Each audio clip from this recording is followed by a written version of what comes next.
My name is Erwin Bennick, and I'm a member of the Family of Abraham Organizing Committee for tonight's program on the topic of human rights, civil liberties, and religious freedom, which features a presentation by Blanche Cook, Assistant United States Attorney for the Middle District of Tennessee, who I'll introduce in a few moments. I first want to thank Glendale Baptist Church for hosting tonight's event and invite Pastor April Baker to offer a welcome. On behalf of the congregation of Glendale Baptist Church, I welcome you to a time together tonight that we can spend reminding ourselves of how important it is that we can gather and talk about human rights and civil liberties and religious freedom, and remind ourselves that our freedom is tied up one with another. We're really glad to have you at our house tonight. We're grateful for those who have organized the evening, and we're grateful for all of you who have come. I dare say in this room there's quite a variety of beliefs and opinions and ideas and deeply held convictions. I tend to see that as evidence of holy imagination that nurtured into being a vast and varied universe that we inhabit together, and I'm grateful for your companionship as we learn to be the human family together. On behalf of Glendale, welcome. We're glad you're here.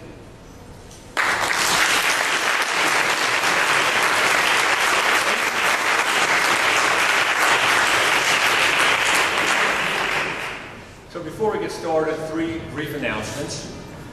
First, for those of you who are concerned, there are restrooms down the hallway to the left as you go outside the sanctuary for women, and the men's restroom is upstairs. Secondly, there is no unauthorized videotaping, recording, of tonight's program. And thirdly, I request at this time that you reach into your pocket and find your cell phone, and please turn it off or mute it.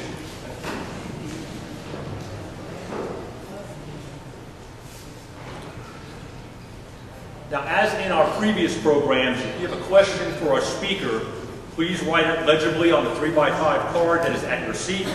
Raise your hand, and one of the members of our organizing committee will pick up the card.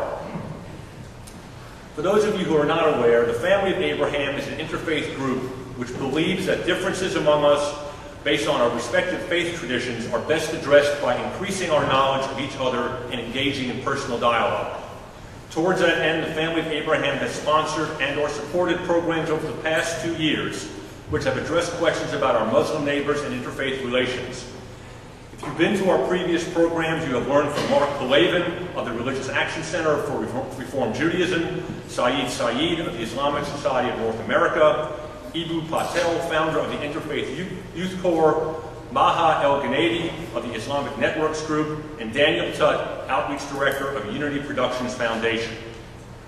1 month ago, I joined an overflow crowd at the annual Human Relations Awards dinner held in support of Community Nashville. As part of their program, 2 presenters shared some of the experiences of their forebears who came to America from Germany and Ireland, respectively, in search of a better life. At that time, immigrants from Germany and Ireland were subjected to hatred in many parts of the United States because of who they were and where they came from. They ultimately assimilated into American society, and their families have prospered. This immigrant experience has been shared by subsequent families of Jews, Latinos, Muslims, and others. We are also all too familiar with the forced immigration and enslaved experience of African Americans. This evening's speaker is Blanche Cook, who will speak with us on the role of the federal government in the protection of human rights, civil liberties, and religious freedom. Also with us tonight to respond to Ms. Cook's remarks and offer their own observations are Hetty Weinberg, Executive Director of the American Civil Liberties Union of Tennessee, and Ramziah Suleiman, Director of Policy and Administration of the American Center for Outreach. We will collect questions from you twice during tonight's presentation. Once after Ms. Cook speaks, and again after our panel's response. If you have a question, please write it legibly on the 3x5 index card at your seat, raise your hand, and give the question to one of the members of our organizing committee. Now to our speaker. We are pleased to have with us tonight Blanche Cook, an Assistant United States Attorney for the Middle District of Tennessee. One of Ms. Cook's responsibilities is the investigation and prosecution of hate crimes under federal law. Ms. Cook is a graduate of Vassar College and the University of Michigan Law School. She clerked for Judge Keith who sits on the United States Sixth Circuit Court of Appeals and worked in the private sector before joining the U.S. Attorney's Office in Nashville. Please join me in welcoming Blanche Cook.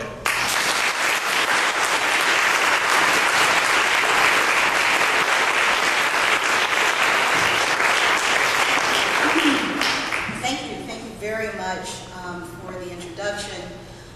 Thank you very much for your welcoming me to this particular place. I wanted to start off by recognizing that we are in a house of worship.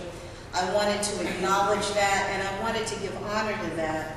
I also wanted to extend gratitude and honor to the two pastors of this church, Amy Mears and April Baker, to the staff of Glendale Baptist Church, who've been very welcoming, and we are very glad to be here. I am very glad to be here.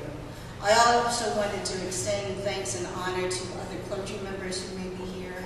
I also wanted to extend thanks and gratitude to the organizers and sponsors of this particular event.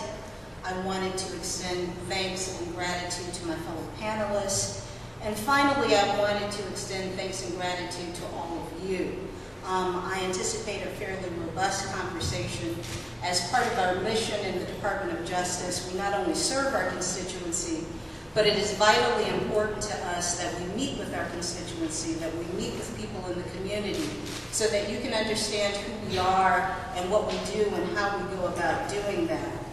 So the subject matter of my presentation today is hate crimes, just to shorten it. But before I get to hate crimes, I wanted to clarify a couple of introductory matters, not the least of which is who I am and what I do. I am an assistant United States attorney for the Middle District of Tennessee for the Department of Justice. One of the first things that I do when I meet people in some sort of professional capacity, or certainly when I'm at a party, is make it abundantly clear who I am and what I do. I am not a district attorney. I do not prosecute cases on behalf of the state. I'm an assistant U.S. attorney, and I prosecute cases on behalf of the federal government.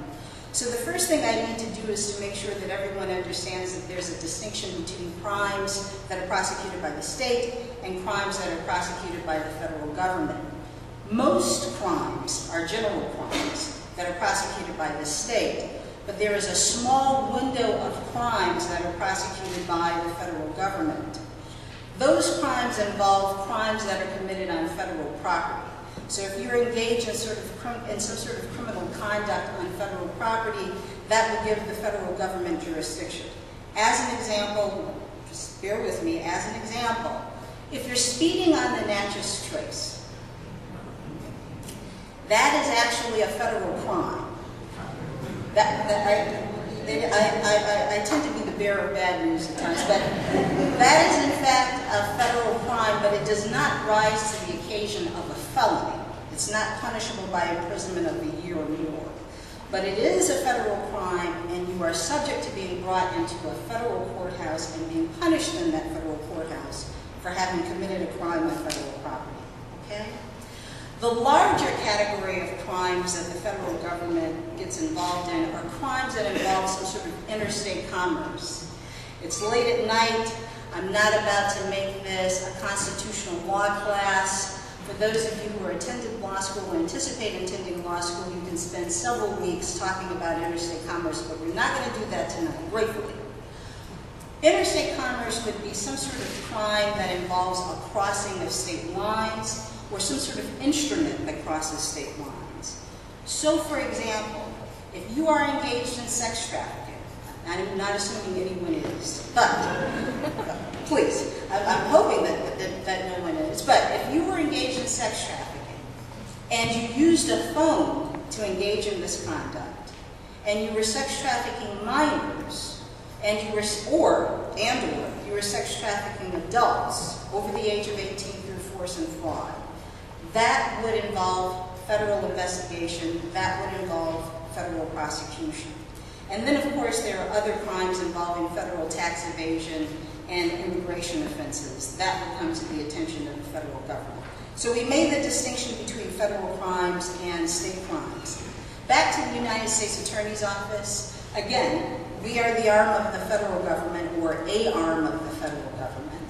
We are part of the Department of Justice. There are 93 United States Attorney's offices in the nation. Tennessee actually has 3 United States Attorney's offices. We are divided geographically. There's the Eastern District of Tennessee, the Middle District of Tennessee, and the Western District of Tennessee. We are in the Middle District of Tennessee. Each United States Attorney's office has a United States Attorney that is, excuse me, recommended by the President and then ratified through the Senate. We here in Nashville, in Davidson County, are located in the Middle District of Tennessee. At the moment, we don't have a United States Attorney. We lost a very good United States Attorney to private practice, and we are waiting an appointment of a new United States Attorney. But if you look with me on the map, this is the Middle District of Tennessee. This is the office that I represent within the Department of Justice. This is the office that protects your federal rights. If you are inhabitants here in the Middle District of Tennessee, if you are in Davidson County. If you look with me on the map, we're bounded on the west by Stewart, Houston, and Humphrey counties, and then on the east by Fentress and also Cumberland. So now to the substance of my presentation, and that is hate crimes. I basically have 3 goals tonight. The first of which is to define hate crimes, to make sure that you understand what kind of activity rises to the occasion of a federally prosecutable hate crime. My second agenda tonight, or agenda item, is to discuss cases that our office has prosecuted, actual hate crime cases that we've prosecuted in our office. And then I want to leave you with very specific, pragmatic information about what to do if you believe that you have been victimized by hate crime. So, on the first order of business, what is a hate crime? I have a working definition here, and that definition is that a hate crime, or hate crimes, are violent, intimidating offenses like murder, arson, or vandalism with an added element of bias. Bias based on race, ethnicity, national origin, sex, religion, sexual orientation, or disability. You made the unfortunate mistake of inviting a lawyer to talk to you at 7 o'clock in the evening. We tend to be very long-winded. That is a very long-winded way of defining hate crimes. But I wanted to break out 2 pieces of hate crimes for you tonight. Most crimes, if not all crimes, have 2 basic elements. There's a mental state, and then there's an action. Hate crimes are no exception to this. So there's an action. In this particular case, we're talking about violent conduct, arson, vandalism. But there's also a state of mind with respect to these crimes. And that goes to why the perpetrator, why the defendant took particular action. What you have to have in order to substantiate these crimes in front of 12 jurors and actually get a conviction is evidence that the person engaged in this crime based on the victim's membership in a protected category. Those protected categories include, once again, race, ethnicity, national origin, sex, religion, sexual orientation, or disability. Those are the protected categories. In other words, someone took action against you based on your membership in these categories. Now, there's a couple of myths that I need to dispel with respect to protected categories. The first one is this: all of you are in a protected category. Every single one of you is in a protected category. There's not a person in here who is not in a protected category. Because these statutes and also our Constitution protect your membership in a protected category, and all of you are members of a protected category. So every race is protected. Every ethnicity is protected. Every national origin is protected. Every sex, every religion, sexual orientation, and disability. All of that is protected. So that's the first myth that I need to dispel. Again, if someone takes action against you because of your race, no matter what your race is, that is potentially actionable conduct. Does everybody follow me so far? Okay. The other issue that I wanted to bring up is, if you look at this slide, there's a distinction between protected categories and non-protected categories. So non-protected categories, for example, would be your hair color, your political affiliation, your size, body piercing, so personal characteristics, and then whether, of course, you're just simply not likable. Now, I want to make clear that if someone takes violent action against you, that's criminally actionable. But it doesn't rise to the occasion of a hate crime. So if someone assaults you because they don't like you, that is still criminal conduct that's subject to sanction. Hate crimes are a specific category of crimes. And what Congress is elected to do is to recognize systemic discrimination based on various categories. And what it has done is pass all kinds of legislation, all kinds of statutes that treat that specific kind of discrimination. Discrimination that occurs generation after generation after generation and is systemic. Those are the kinds of characteristics that distinguish the protected categories from the non-protected categories. Again, I want to reiterate that under these federal hate crimes, all religions are protected. Races, ethnicities, national origins, genders, sexual orientation, and disabilities are protected equally. I also wanted to point out that if you are a Christian, you can also be the victim of a hate crime. If you are white, you could be the victim of a hate crime. If you are from Mexico, you could be the victim of a hate crime. If you are Jewish, you could be the victim of a hate crime. If anybody takes any sort of violent conduct against you based on your membership in one of these protected groups, that could potentially be actionable conduct. I wanted to dispel this idea that there are somehow special rights for special groups. These rights are extended to all of you. I note, however, that there are some groups that may be targeted more than others. And that brings me to my next set of slides. The other issue I wanted to discuss within this rubric of hate crimes is this business of whether we have arrived as a nation and as a society. There is an argument out there that we have now entered a post-racial world where discrimination is no longer an issue. And the argument goes, discrimination is no longer an issue because, after all, we have a black president, right? And then the argument extends itself to say, because there's no longer discrimination, there's no need to have protections based on race, based on ethnicity. Well, I want to dispel some of that as well, and one of the ways in which I want to do that is to share with you some statistics that are readily available on the FBI website. If you look with me at this slide, this is actually from 2010.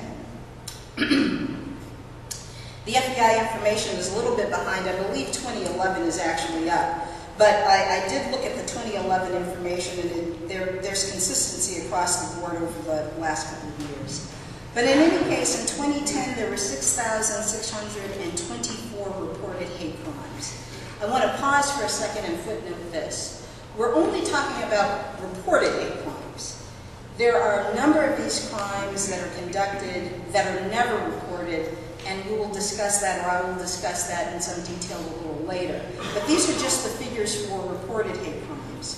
47.3% of those crimes were related to racial bias, 20% related to religious bias, 19.3% based on sexual orientation, 12.8% on ethnicity, national origin.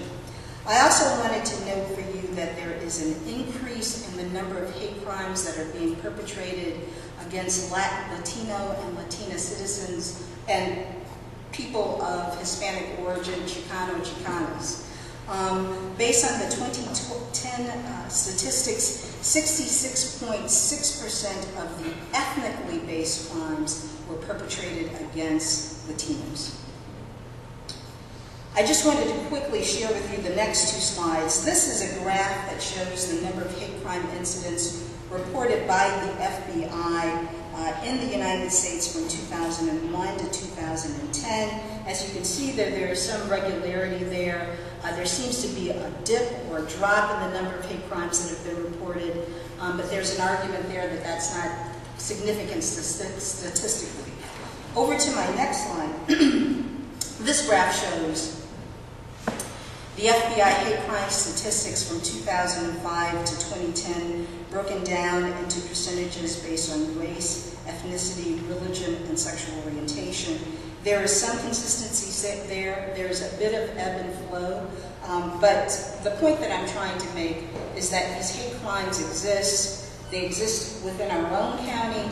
They exist throughout the nation. And these kinds of statistics are the kinds of things that I point to when confronted with arguments that we are now beyond discrimination, that we are beyond hate crime violence. As I stated, Congress has passed a number of laws to address the business of hate crimes. There are tons of these laws, but I just wanted to highlight a few of these laws for you. Excuse me for just a second.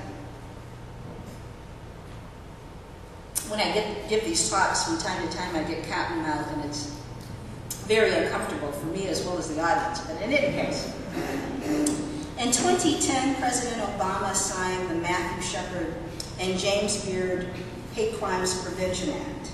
That particular act made it a federal crime to willfully cause or attempt to cause bodily injury to another person with any dangerous weapon because of the person's perceived or actual race, color, religion, national origin, gender, sexual orientation, gender identity, or disability. This particular act was critical because it closed a number of loopholes. The act closed a loophole in previous federal law, which allowed federal involvement in hate crimes investigation and prosecution only when the victim of a bias-motivated crime was attacked because he or she was actually engaged in some sort of federally protected activity, such as serving on a jury or voting. So this act expanded the kinds of activity or the kinds of protections that all of us enjoy. In addition to race, religion, and national origin, this act authorized the Department of Justice to investigate and prosecute certain bias-motivated crimes based on the victim's actual or perceived sexual orientation, gender identity, or disability. Now, from time to time when I do these talks, I get met with counter-arguments where individuals, groups will argue, this is not an area in which the federal government should operate. This is an area that the states should take care of, that we should leave it to our states to criminalize hate crimes, that we should leave it to the state government to make some sort of decision about whether it wants to criminalize a hate crime. The problem is this. There are only 45 states that have hate crime laws. There are 5 states that don't. Of the 45 that do, only 30 states include sexual orientation. 26 states include gender. 12 states, only 12 states include gender identity, and only 30 states include disability. There's an argument here that this is an opportunity for the federal government to step in to establish uniformity of protection across the nation.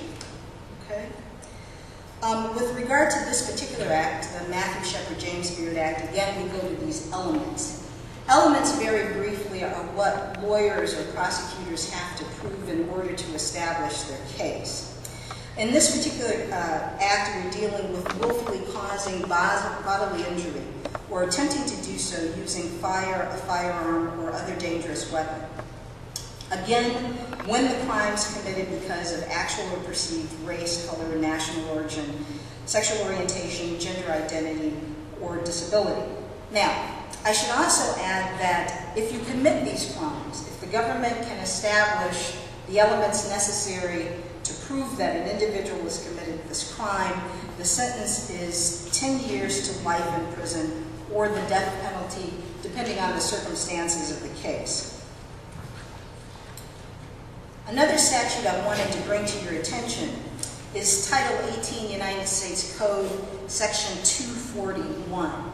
Section 241 is the go-to statute in the area of hate crimes. There are a number of hate crime cases, hate crime, criminal conduct that gets grouped under this particular statute. It's sometimes known as the conspiracy hate crime statute. It criminalizes conspiring to injure, oppress, threaten, or intimidate another person in the exercise or enjoyment of their rights under the Constitution. Again, it is punishable by up to 10 years in prison and up to life if the offense involved kidnapping, aggravated sexual abuse, an attempt to kill, or the death penalty if death actually resulted. Now, the kind of cases that fall under this statute, for example, would be cross-burning cases. Some of you are looking at me strangely. We actually do have cross-burning cases in this district in our office. There is a case under investigation now involving 3 individuals who burned a cross on a mixed-race couple's lawn after that couple had just had a child. That is a case that we're currently prosecuting. We are looking at criminal conduct under this statute as well as another statute. But what is being violated in this particular case is a constitutionally protected right to live wherever you want to live. Okay? But those are the kinds of cases that will fall under this rubric. I wanted to turn your attention to cases involving the interference with the exercise of religious beliefs and the destruction of property and the kinds of statutes that cover this particular area. The go-to statute in the area of religious freedom is Title 18, United States Code, Section 247. For those of you who are interested in this area, you can go to Google and you can run a search for any of these statutes and actually read the wording of the statutes themselves. I realize that on top of working and children, you have time to read statutes, but there may actually be some of you who may find that interesting. In any case, there are basically 3 categories under this statute, and they are intentionally defacing, damaging, or destroying religious property because of the religious nature of the property. In shorthand, this criminalizes conduct that involves the destruction of religious property. The second area is intentionally obstructing or attempting to obstruct by force or threat of force a person in the enjoyment of that person's religious beliefs. And in shorthand, this is criminal conduct, actionable conduct, violent conduct that interferes with someone's right to worship. The third and final category is intentionally defacing, damaging, or destroying any religious real property because of race, color, or ethnic characteristics of individuals associated with the property. Again, the penalty here is up to life. The death penalty is also a possibility in any circumstance in which an actual death resulted. Now, the kinds of cases that we've prosecuted in our office based on this statute, some of you may be familiar with. But for those of you who are not familiar with all of these cases, very recently we had a case in which a gentleman from Texas called the mosque in Murfreesboro, and he left a voicemail message. So let me just stop right there, because what he did was he preserved the evidence of his crime on voicemail. Prosecutors like myself get very excited about cases like this. It makes one's blood flow. And it certainly did in this particular case. For those of you who are interested, you can actually, I think you can probably Google this case and actually read the transcript of this call. It is highly offensive. This is not pure impolite conduct. This is horrendous language that he left on this voicemail. What he also did, and I want to draw a clear distinction here, is he threatened to bomb the mosque on a particular date. Right? So we're not talking about impolite conduct. What we're talking about is an actual bomb threat in this particular case. Again, he left evidence of his discriminatory animus. Let me also footnote one other thing here, and I'll get to this in just a moment. These cases are very difficult to prosecute. They're very difficult to prosecute because of the mens rea requirement, the motivation requirement, the evidence of what is motivating the individual. These cases become easier when people leave, for example, swastikas or racial slurs. Then that becomes evidence of why the person was motivated to perpetrate this particular crime. And that was certainly the case here. This particular individual decided to plead rather than to go to a jury. He is serving 8 months detention and 3 years of probation. Now, there may be a number of you in the audience who believe that that is much too lenient, given the fact that he called a place of worship and threatened to bomb that place in some highly offensive language.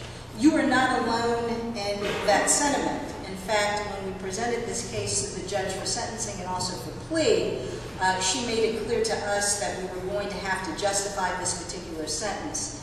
There are a number of mitigating circumstances in this particular case. I didn't want to go into those in detail. But the sentence that this person received should not be a reflection of the seriousness which our office takes these crimes, and the Department of Justice as well. On to another case. For those of you who are not familiar with the bombing of the Columbia Mosque here in Tennessee, on February 9th of 2008, there were 3 individuals who bombed the Columbia Mosque there using Molotov cocktails. And again, what they managed to leave while committing this crime were spray paintings of swastikas and all sorts of white power emblems.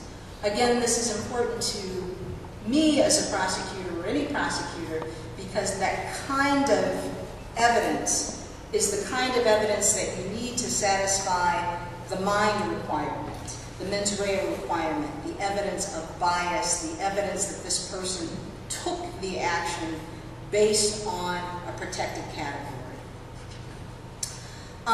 Before I leave this section, I just want to make clear to the audience, my discussion with you today is very, very brief.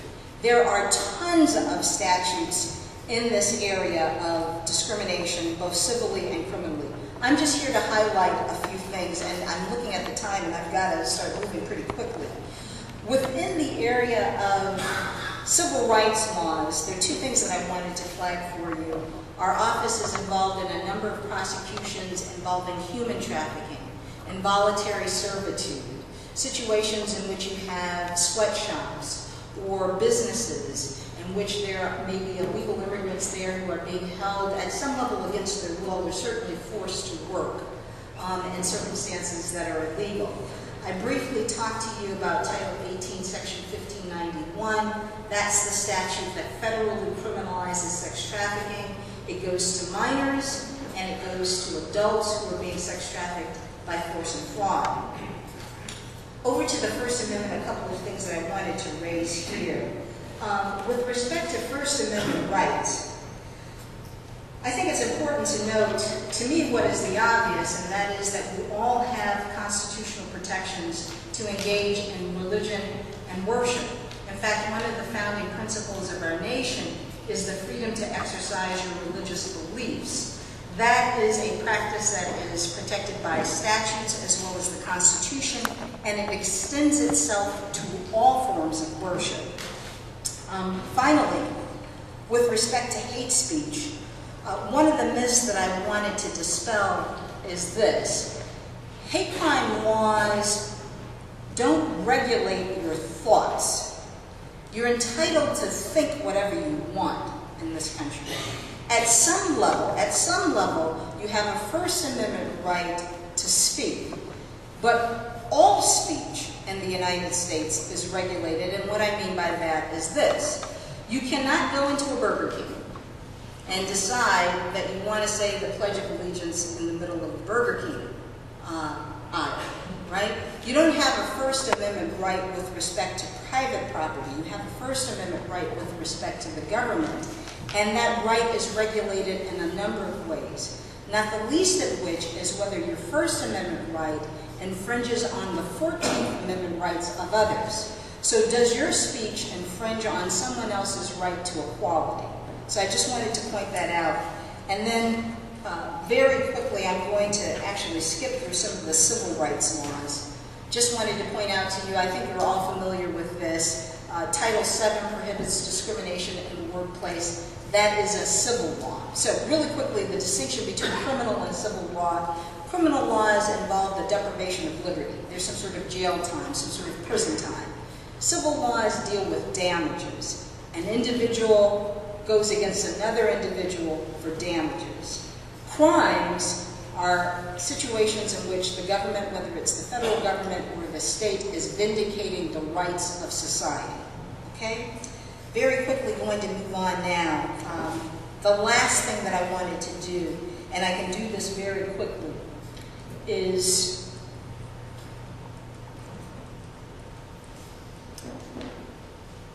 go to the business of some actual pragmatic information about what to do when you believe that you have been the victim of a hate crime. There are handouts in the hallway, and I encourage you to take one of these handouts. I encourage you to do this for a number of reasons. If you believe that you've been the victim of a hate crime, please take the following actions. Number one, call the police. And when you call the police, try to write down as much detail as you possibly can about where the incident occurred, the time, whether there are witnesses, physical details of the perpetrators, their height, age, sex, race, build, clothing, tattoos, birthmarks, any distinguishing characteristics. We encourage you to write this information down as quickly as possible. It's incredible what the memory will do to erase evidence. It's vitally important to us as law enforcement officials, as prosecutors federally or state, that you preserve as much evidence as possible. The evidence is what we need to investigate these crimes and also in order to prosecute these crimes successfully. We encourage you to chronicle everything that was said, particularly the use of any racial or religious epithets. Again, that is evidence that goes to that business of mens rea, motivation, your protected category. We encourage you to preserve any evidence such as videos or photographs taken with your phone, clothing, graffiti, tape recordings, fingerprints. This is one of those rare moments in which you have a law enforcement official who encourages you to bring out the cell phone and actually videotape and record the event. There are a number of cases in this area that were made, for example, in cases involving police misconduct, and this is not to pick on the police, but just a specific area of these cases. These cases were made on videotaped evidence by witnesses. So we encourage you to actually do that. When the police arrive, it's vitally important that you do the following things. That you write down the responding officer's name and badge number, that you make sure the officer completes a report. I think I've gotten ahead of my slides here, but in the interest of time, I'm going to go on. That you get a copy of the report and or the incident number. If you do not obtain a copy of the report immediately, please follow up at the local precinct and obtain a copy of this report. Please make sure you tell the officer that you are reporting this as a hate crime. A couple of things here.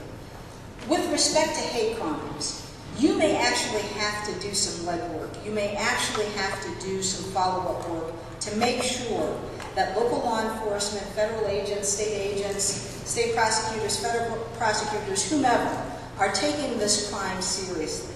And in order for you to do that, you need the means by which to follow up on these crimes. That includes getting the reports. That includes getting the names of the law enforcement officials that you spoke to. And most importantly, if you believe you've been the victim of a hate crime, it is imperative that you report it as a hate crime. And what I mean by that is this. If you believe you've been assaulted, or subject to arson, or vandalism, it's vitally important that you tell the responding officer you believe this happened to you because of your race, because of your ethnicity, because of your national origin. Because it may not be obvious to the officer that this is what happened. You may have a history with the perpetrator, and until you tell the officer about that history, that officer has no way of knowing that this is a hate crime. But by reporting this as a hate crime, you automatically signal to that officer this particular conduct, but then there's a different kind of investigation that will take place. There are different divisions and different bureaus that get involved. Finally, I encourage you to become active members and community organizations that take these kinds of crimes seriously, so that you have some recourse, so that you have some support when you've been victimized in this particular way. I am going to end this very quickly. Again, the last thing I'm going to leave you with are hotline numbers. Oh, I think I've gone too far. Again, in the interest of time, this is my very last slide, but there are handouts outside with hotline numbers that you can report hate crimes to, and they're also available on the web. Thank you so much for your time. Thank you so much for your time.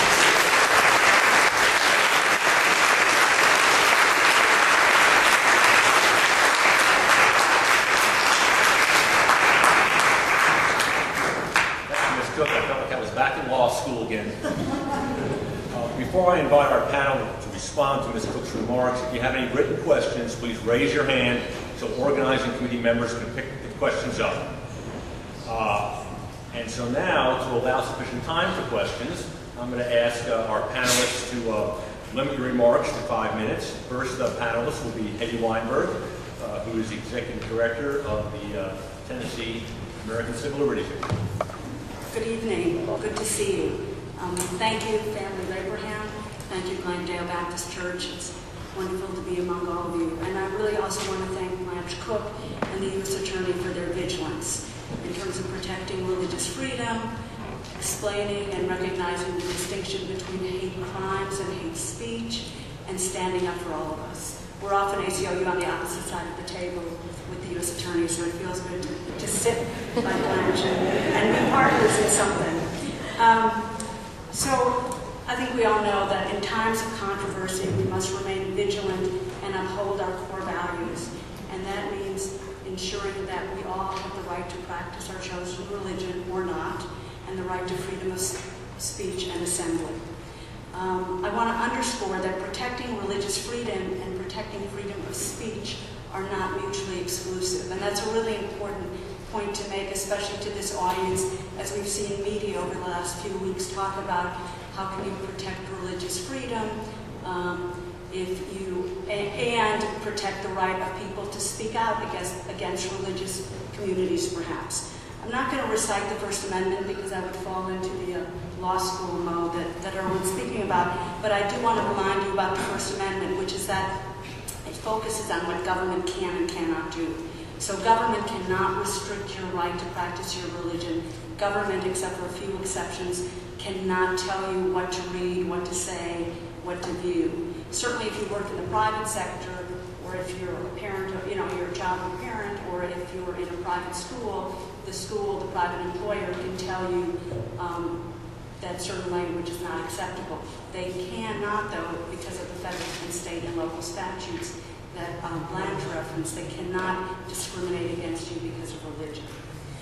So, let's just start with the premise that religious freedom is one of America's most fundamental liberties and a central principle upon which our nation was founded.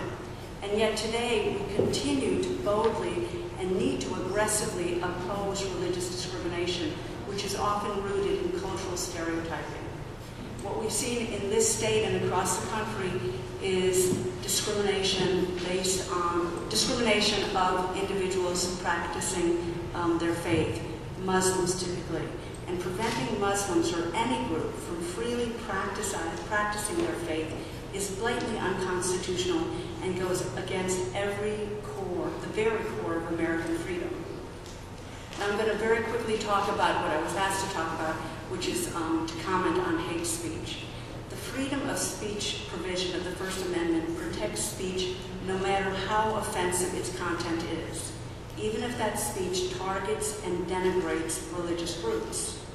How much we value free speech is put to its severest test when the speaker is someone we most disagree with the most. Speech that deeply defends our morality or is hostile to our way of life requires the same constitutional protection because that right to speech is indivisible.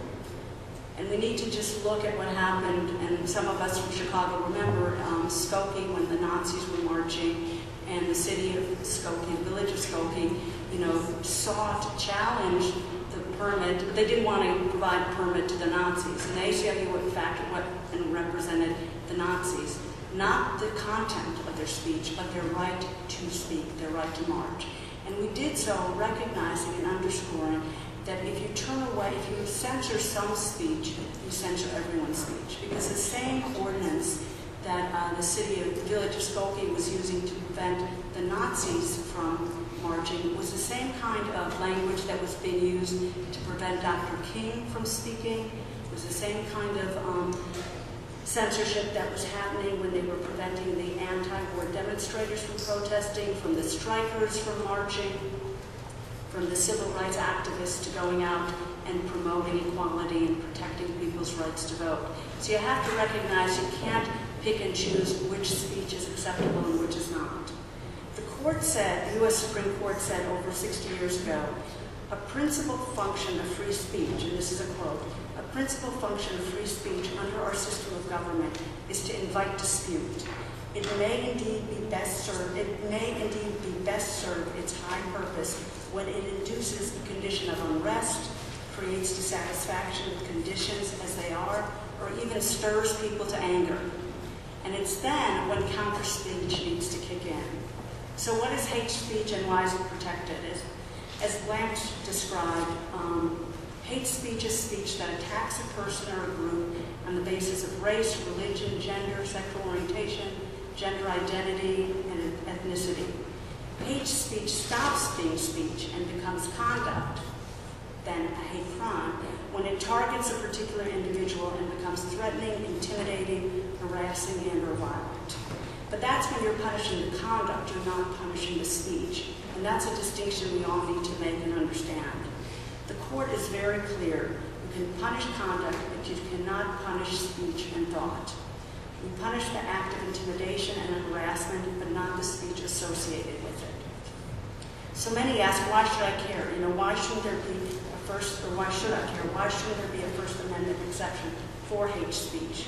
And actually, where racist, sexist, homophobic, and Islamophobic speech is concerned, ACLU believes that the more speech, not less, is the best revenge.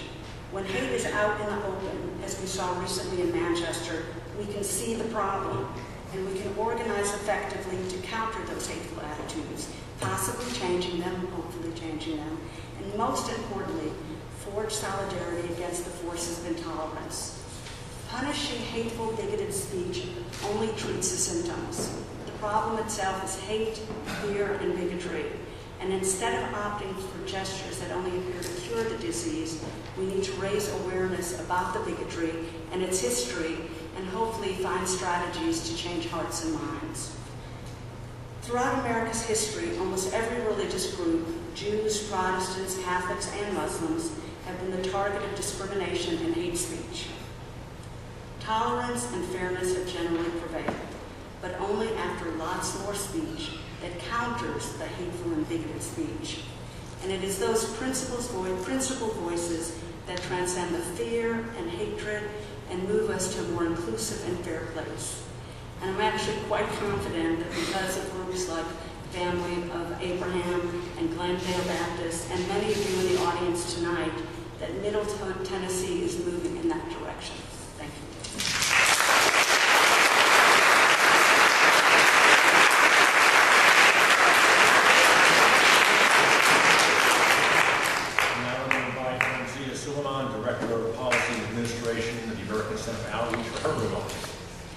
Good evening.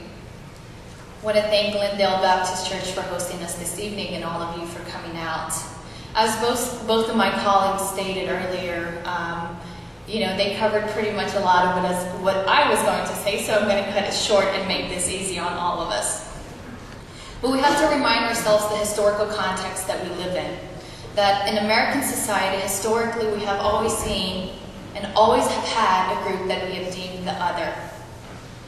As our communities are changing and as that demographics in our community continue to change, change brings about fear, and And sometimes we have seen that this fear brings about hate. As a Muslim in Tennessee, it is not easy being a Muslim in Tennessee. As you saw with those photos, we have seen mosques burned down, mosques vandalized, bomb threats, and even policies that would have legislated how we live and practice our faith as Muslims in Tennessee. A few weeks ago, I had the honor of being in the crowd in Manchester. Yes, it was uncomfortable. Yes, it was highly offensive. Yes, I stopped to think, am I really in America? However, as disrespectful as it was, and as uncomfortable as it was, those individuals who said things that they said had the protections of the Constitution. It was granted and protected by the Constitution. We sometimes forget, in terms of activism, that constitutional rights sometimes only mean about us. But in the case of Manchester, it was clear that constitutional rights were for both sides. Our constitutional rights, what is granted to us, are not for one group, not for one side, not for one belief, but they are for all Americans. These rights most definitely are even given to those who disagree with us, and at times might even hate us and demonize us. For me, I come from a perspective that disagreement is healthy and needed. Sometimes it is disagreements that make relationships stronger. However, we have to remind ourselves, and as Ms. Cook mentioned, there are two components to a crime, a mental state and an action. When a transformation, when you transform your dislike or your unwantingness of a group into actual violence, then that is not acceptable. And that in itself, the action that you are taking, completely challenges our American values and what we stand for as Americans. As a united society, sometimes a very divided society, we have a moral obligation to the next generation.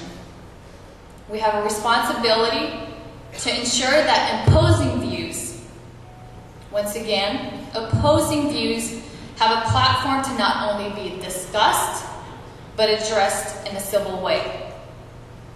We must foster more opportunities for civil discourse. What happened in Manchester was not a civil discourse. What happened in Manchester cannot define who we are as Tennesseans, and most importantly, does not reflect our values. Sometimes we have to look at the broader picture.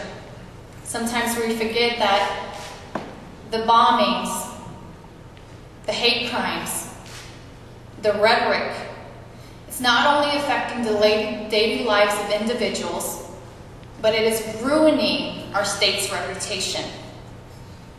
It is putting our state's reputation, when people look at us and think we are backwards. When people say, I do not understand, I do not know why you live in Tennessee when it's so hateful. That is something for us to consider. As a community, we have to move forward to promote opportunities of tolerance, even if we disagree. And I want to leave you with two important thoughts. One, as mentioned by Martin Luther King, who said, we are caught in an inescapable network of mutuality, tied in a single garment of destiny. Whatever affects one directly affects all indirectly. To those you disagree with, you might not relate to. But at the end of the day, we are all connected, and the issues that we face will be issues that you have to eventually look at. And one thing, going through Manchester, dealing with the Murfreesboro Mosque, and growing up as a Muslim woman in Tennessee, I've learned that for me, the quotes, that I just read from Martin Luther King not only describes about our interconnectedness, but means that I must defend the rights of those who want to take away my rights. That is an American value. Thank you.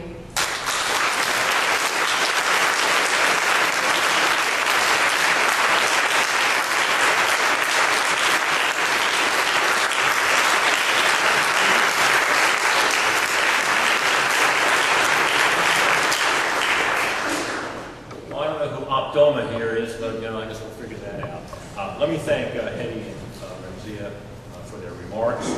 If you have any further questions, please raise your hand, and our organizing committee members will pick them up. And then we do have a couple of questions here, so let me get to those right now. So Blanche, you're on the hot seat here, and Hetty and Ramzia can offer any comments that they may want to do. I guess the first question really goes to the difficulty that you describe in the prosecution of hate crime. The question is this: what if a person is targeted by a group of people who leave untraceable psychological scars, and when the victim goes to the police are told, and there's a concocted false story against the victim? What do you do as a prosecutor in that situation? Is this on? You're on. Okay, this is on. It's not on. It's not on? No. Okay. Can you hear me? Okay. There's a couple of things with respect to this question. When you're talking about hate crimes and you're talking about crimes that leave psychological scars, one of the things that I mentioned to you in this particular area is there has to be something that rises to the occasion of an actual threat. Some sort of touching, a battery, a vandalism, an arson. So it has to rise, and Hattie did a great job of this. We're not talking about pure speech in terms of the kind of speech that might hurt your feelings. And I'm not saying that that isn't a terrible thing. I'm just talking about the business of a federally prosecutable hate crime. The speech has to rise to the occasion of an actual threat. That becomes conduct, and other kinds of conduct would be the kind of touching vandalism thing. So if you're only talking about psychological scars that are not necessarily, that don't necessarily involve some sort of physical touching or something that didn't rise to the occasion of some sort of threat, that's a very, very, very difficult case to prosecute. Let me give you some insights into the Department of Justice. We don't necessarily take all cases. We work with a special unit in the Department of Justice devoted to civil rights issues. We screen these cases very carefully because we're reluctant to take cases that might undermine the credibility and integrity of these statutes. So we try to take cases that are viable, and what I mean by that are cases that are provable, that have some longevity to them. And in a case in which you're not talking about conduct that rises to the occasion of a threat, if you're talking about conduct that didn't involve some sort of touching, some sort of arson or something like that, more than likely that is not a case that the federal government is going to take for purposes of criminal prosecution. Now, not all of my answers are going to be this long, I promise you. But however, you gave me a hypothetical without a lot of details. It depends on the circumstance of that particular case. If this happened to you at work, if this happened to you at some place of public accommodation, you might have a civil case. You may not have a criminal case, but you might have a civil case, and your claim would be one for psychological damages. I hope that answered your question. I will give you a very simple one now. Okay. If someone is assaulted for their political beliefs, is that a hate crime? No. No, I'm sorry. I'm very sorry. If you were assaulted because you're a Democrat, or if you're assaulted because you're a Republican, now let's be clear. I'm not saying that you weren't violent. I'm not saying that that's not a crime. Depending on the circumstances, it could definitely be an actual crime. It doesn't fall into the category of a hate crime because your political affiliation does it share these specific constitutional and statutory protections? Really quickly, the last question, I didn't answer part of it. There was something about a story concocted against the victim. Right. Yeah, it's not clear to me where that story is coming from.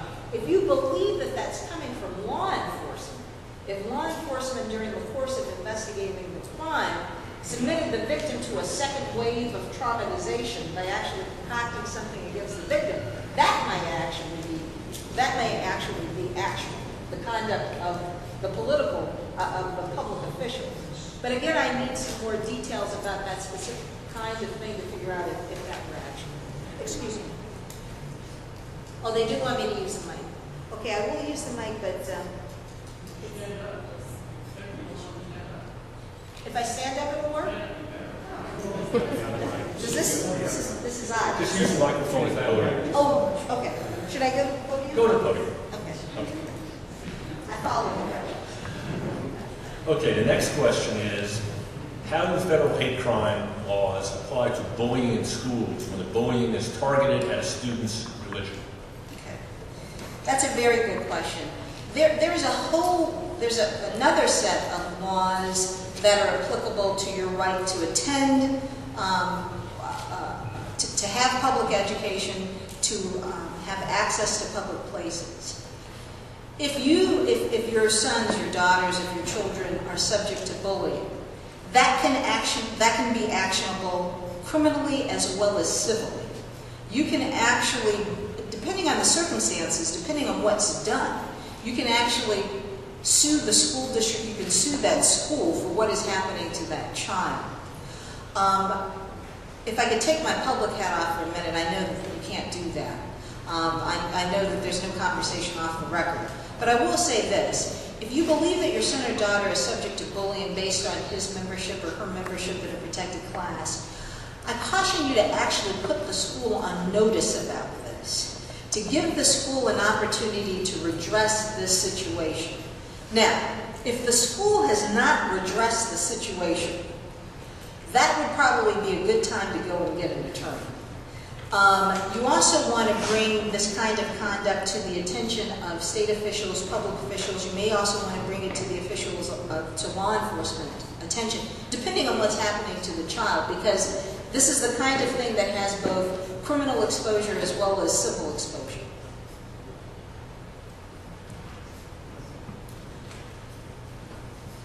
Is it possible for us to get a clearer picture of what your office is seeing in Middle Tennessee from a hate crime perspective, perhaps as compared to other districts in the United States? And it varies. It varies. I'm not in a position to say that, I'm not in a position to sort of put Tennessee on a hierarchy in terms of the number of hate crimes that we see. There are hate crimes all over the state. All over the nation. The kinds of hate crimes that we're seeing in our office vary. We're seeing a lot of Islamophobic crimes in the Middle District of Tennessee. We're seeing crimes that are motivated by race. All of those things are the kinds of crimes that we see. We have a number of sex trafficking cases. We have a number of involuntary servitude cases. So we see the full spectrum in the Middle District of Tennessee. That's not to say that other districts don't see this full spectrum. And I'm certainly not going to make the argument that somehow the Middle District of Tennessee is more saturated with these kinds of crimes. Can you give us some idea, best practices to prevent hate crimes, especially among youth? We could stay here until next week to address that question. I'm not suggesting, I'm very grateful to be here. I'm so honored, really and truly. As a footnote, I had some reservations about this event. I had some very deep-seated reservations about this event. Let me give you some context. I prosecute large-scale drug trafficking organizations. I don't present myself as a wilting lily, but I had some reservations about this event based on past circumstances. I am thrilled to be here. This is clearly a very supportive audience, but now I'm going to actually get to the question, which I've forgotten at this point. What was the actual best practices? Okay. So, segueing back to the question, that's a discussion that we could have for days on end. And there's all kinds of sociological, philosophical ways to approach that question. One of the simplest things that I can encourage you to do is to teach your children respect for differences. I don't want to go on and on about that because I'm not a philosopher, I'm not a sociologist, I'm not a politician. But there's certainly something to be said about teaching children when they are very young. I don't like the word tolerance. I don't feel as though I need to tolerate my fellow citizen. I believe I need to love my fellow citizen and get along with my fellow citizen, but tolerance has some very interesting connotations. I think it's important that we teach our children to respect differences, that differences are not a source of horror or something to be afraid of. With respect to individuals, in terms of what I do in a way to approach that question, I do encourage you to get involved in community groups, whether that's your church, the Family of Abraham, any number of groups. I encourage you to become a part of those kinds of groups. Number one, those groups provide you with information, education, enlightenment in these particular areas. The fact that these crimes occur, what to do when you feel as though you've been victimized in this particular way, and the things that you can do when this happens to you.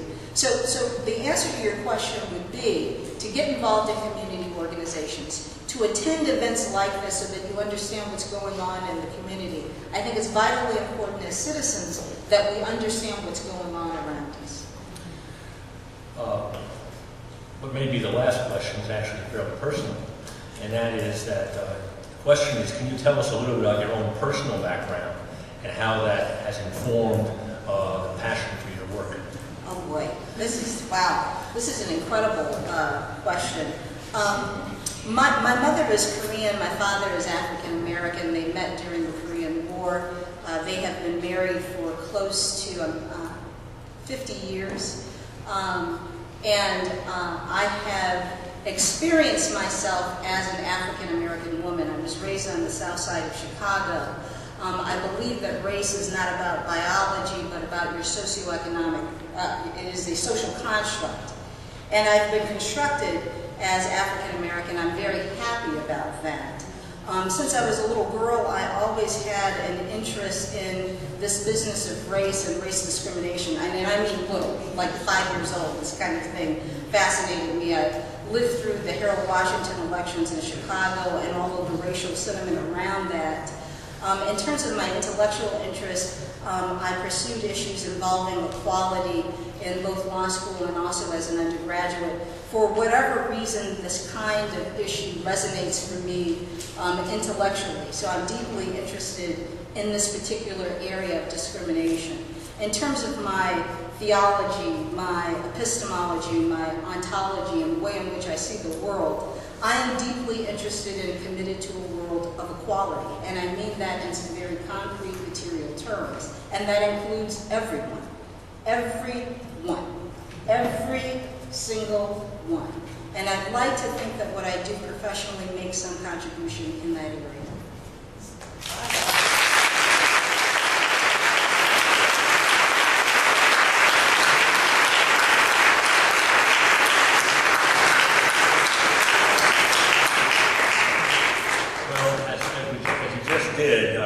Join me in thanking Blanche Cook, Katie Weinberg, and Remzia Suleiman for joining us tonight. We plan to have similar programs in the future, and we invite your participation. We encourage you through your faith community and civic organizations to which you belong to involve yourself in meaningful interreligious cross-cultural engagement. Although our federal, state, and local governments have a role to play in protecting our freedoms of religion, speech, and association, the ultimate responsibility resides with each of us. We realize the American dream of life, liberty, and pursuit of happiness for all through our individual and collective actions. The presentation tonight addresses the challenges that are faced when speech becomes transformed from the communication of ideas for the purpose of civil discussion to threats of physical harm to individuals and institutions.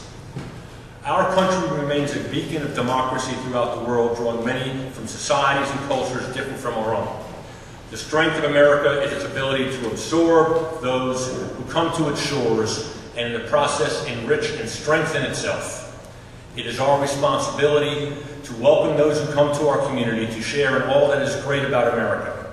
We cannot be afraid of that which is strange to us. We need to learn about those who may be different from us, engage them on a personal basis, and learn from one another, lead to active participation in our vibrant democracy. We need to work together to strengthen our social fabric through education and personal engagement and reject the fears that arise from stereotypes of the unknown and the unfamiliar. I thank you for coming tonight. Please join us outside for some refreshments and engaging discussion among those who you may not have seen before and don't know. Thank you very much for coming.